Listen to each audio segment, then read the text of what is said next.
Hey everybody, welcome back to the channel. Going to be getting back to work on the MR2 in this video. As I stated in the last video on this car, it's pretty much just getting to the point of wrapping things up. So goals are to get it leveled out, top off the fluids. I can go ahead and put the two inspection covers back in next to the engine lid. Go ahead and get the trunk reinstalled, and then it's going to be pretty much just starting to reinstall interior components, the last of the underside trays, things like that, get the wheels and tires on, and then get it on the ground. So probably the biggest thing I have to do is get the seats recovered. Not sure if that'll be in this video or next video. I've got, I'm working this week. Next week I'm off all week, so I'm hoping to knock a lot of this stuff out and have the car done within the next few weeks, because the first Cars and Coffee in the area will be happening, and I'd like to be able to take it there. So that being said, I'm going to go ahead and get this thing leveled out and start topping off fluids. All right, so I got the vehicle leveled out. Went ahead, topped off the oil. It was just a little bit low, wasn't too bad. So was able to put in, it was probably like an eighth of a quart low, something like that. But wasn't too much. But like I said, based on it sitting in an incline, the reading on the dipstick was not, sitting on a decline with the backup. The reading wasn't correct. So I did that, and then I also went ahead and pulled the air filter off, cleaned it, and re-oiled it. I think, as I previously said, this was actually a filter I had laying around from my old GT500. It's a K&N that was sitting in a box up in my attic, and amazingly it fit. And I no longer have the GT500. I kind of had it as a backup filter for the intake that was on that. So worked out perfectly. So I cleaned it, re-oiled it.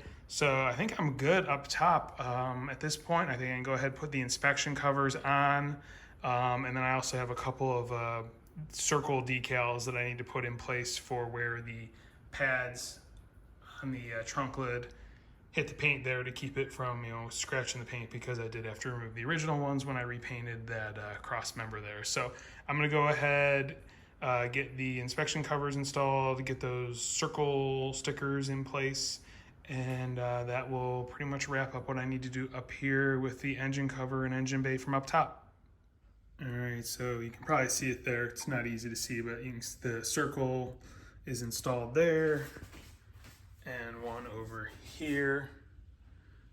I couldn't find the OEM Toyota part numbers for these, and I highly doubt they're available. So basically what I got was, I think they're 1.25 inches. They're actually for sealing mailing envelopes or whatnot, just clear round circles I got off Amazon. So I'll see how they hold up, but they should at least do the job protecting the paint from the bumpers on the trunk lid. So now that those are in, I'm gonna go ahead and get the two inspection covers for each side in place, and then that'll wrap up the engine bay area. All right, and here we are. Blades are back installed, the inspection covers. So much nicer to have those out of the interior, not have to worry about dropping something on them while I'm working in there, because they've been sitting on the passenger floorboard since this project began, and I've just been paranoid that I would actually drop something on them. So that should be it as far as under the hood on the top side goes. Well, one other thing, I do have from RAT2, I have the injector cover, a custom made one for the car that I do need to get installed. But that's not as high on the list as getting everything else put in place so I can get this thing on the ground and back on the road. So next thing I need to do is get underneath and top off the transmission fluid, and then I can get all the undercovers put into place. All right, went ahead, closed the engine lid, adjusted the bumpers. The one on the driver's side seems to be a little short. I've got it out as far as it'll go, and it seems to be a little off as far as trying to get this panel gap here nice. You can see it's, to go up it would be loose. So I might have to look into trying to find longer bumpers. This has the rain guard eliminated, and then the Wilhelm, just little metal plates that you use the original bumpers, but might have to see if there's something else out there that I can install that's a little bit longer and will just give me better support as far as getting the panel fitment correct. So just a quick update there. All right, back under the car, I got the fill plug for the gearbox out. So I'm gonna go ahead and use the suction gun to fill it with the remaining rem line fluid until we get this thing to the point where it's pouring back out. So I'm gonna get to work on that and get this part finished up. All right, job done. Like I said, used the suction gun there, and I was using Redline MT90. When all was said and done, it was about 3.5 quarts to fill it. You know, I just pumped it in until it started pouring back out the fill hole, and put the plug in.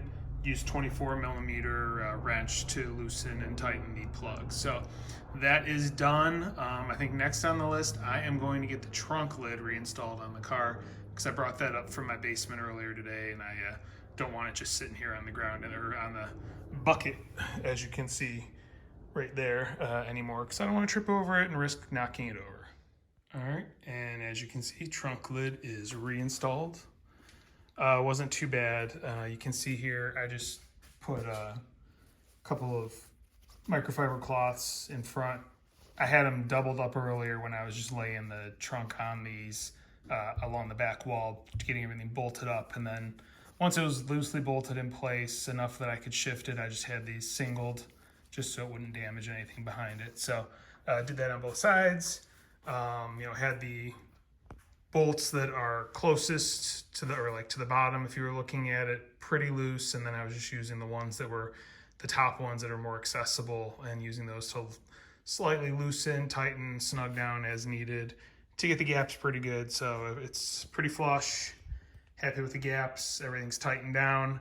I do have the spring-loaded prop off. I'm going to go ahead and clean that up really good, because it's pretty nasty. You know, 30 years of grime. So get that cleaned up, and then I'll get that reinstalled. So, but yeah, trunk lid is installed. So coming along pretty nice.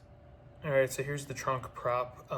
As I said, I'm going to go ahead and clean this up because it's covered and there's some overspray and it's sticky goo, or crud from 30 years or so. So I'm gonna go ahead, go to town on it with some brake cleaner or mineral spirits or something, just trying to get everything off of here, clean it up pretty nice, and then I can go ahead and put it back in the car. All right, and there we are. Everything is reinstalled.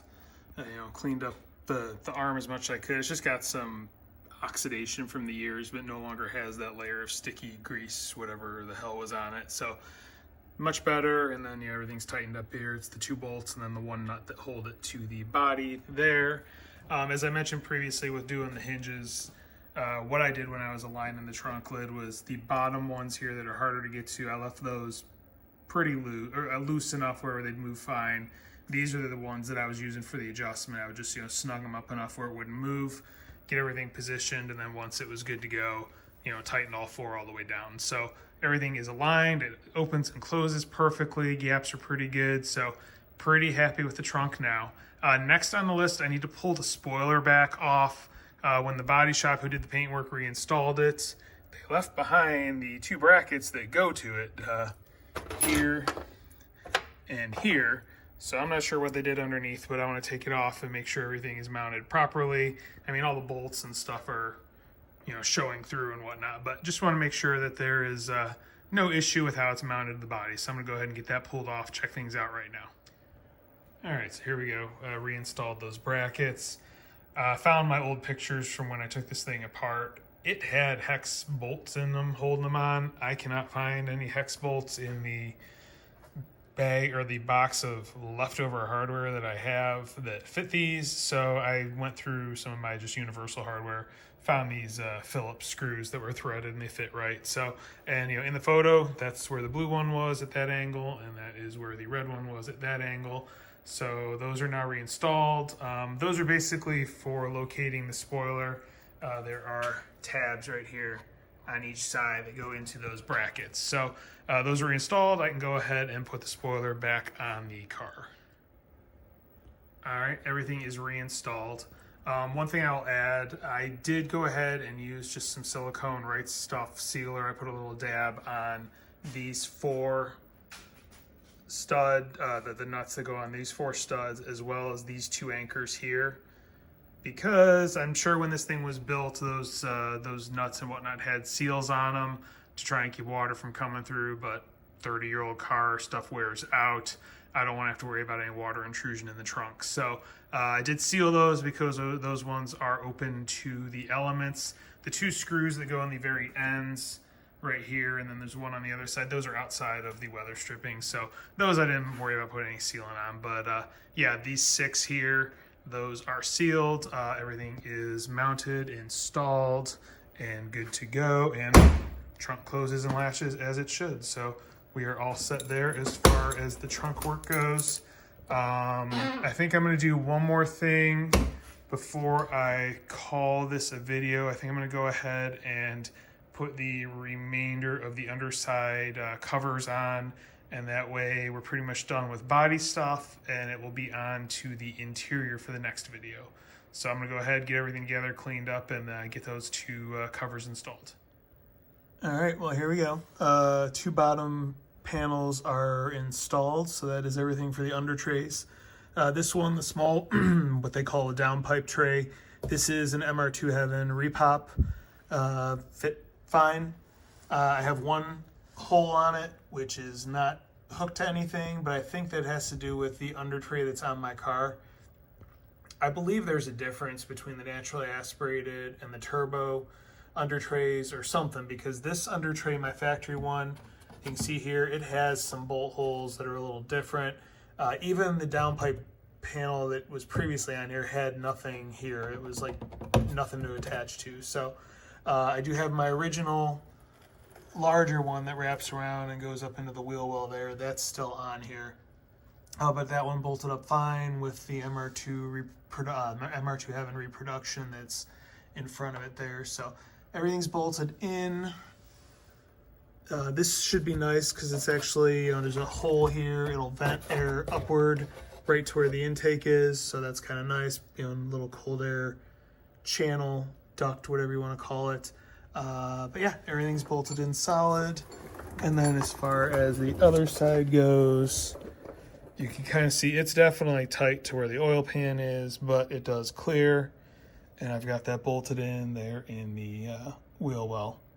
2 bolts holding it in place. So that is that. So everything as far as the under trays is in place. All right, and with that, I think this is going to be a good place to end this video.